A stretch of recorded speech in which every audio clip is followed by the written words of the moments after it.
Saint Irenaeus, destroyer of Gnosticism.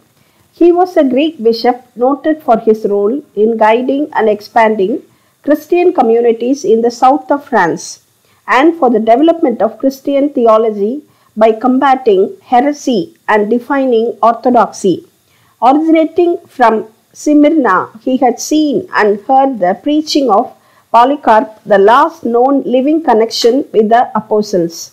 He was born in Smyrna in Asia Minor in 130 AD and died in Lugdunum in Gaul, that is modern day Lyon, France, in 202 AD.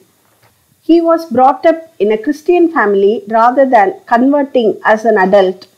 During the persecution of Marcus Aurelius, the Roman Emperor, Irenaeus succeeded the martyr Saint Pothinus and became the second bishop of Lyon. During the religious peace which followed the persecution of Marcus Aurelius, he divided his activities between the duties of a pastor and of a missionary. Almost all his writings were directed against Gnosticism. The most famous of these writings is Adversus Heresies.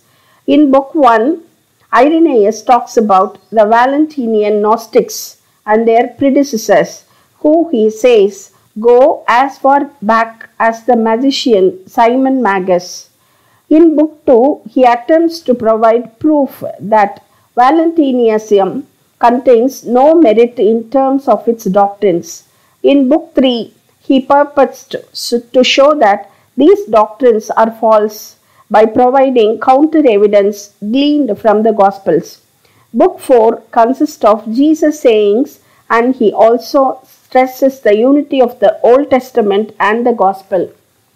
In final volume Book 5, he focused on more sayings of Jesus plus the letters of Paul the Apostle. He said, Christ came not only for those who believed from the time of Tiberius Caesar, nor did the Father provide only for those who are now, but for absolutely all men from the beginning, who according to their ability feared and loved God and lived justly, and desired to see Christ and to hear his voice.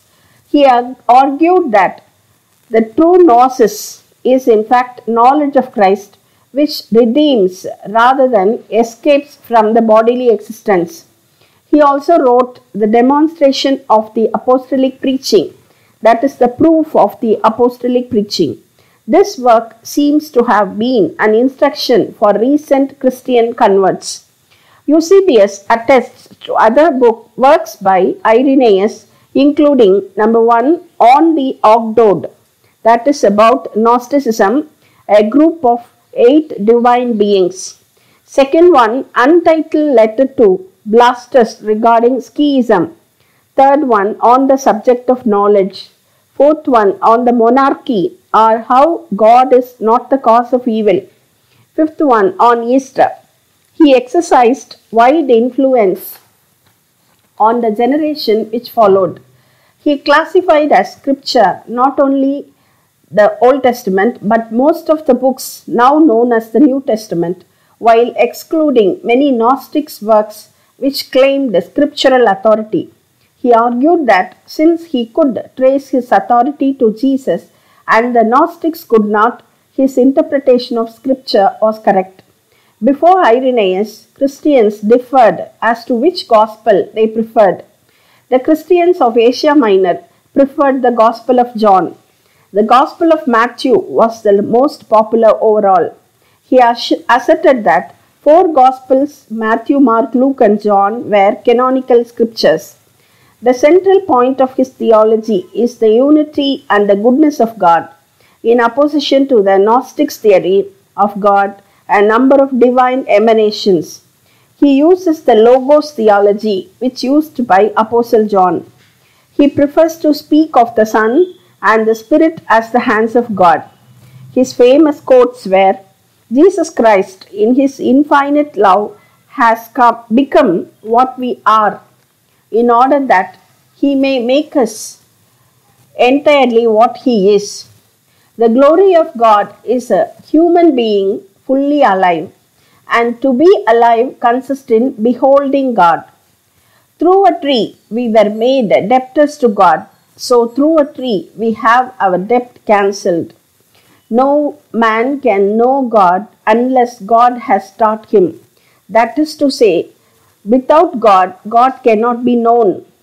For where the church is, there is the Spirit of God, and where the Spirit of God, there is the church and all grace.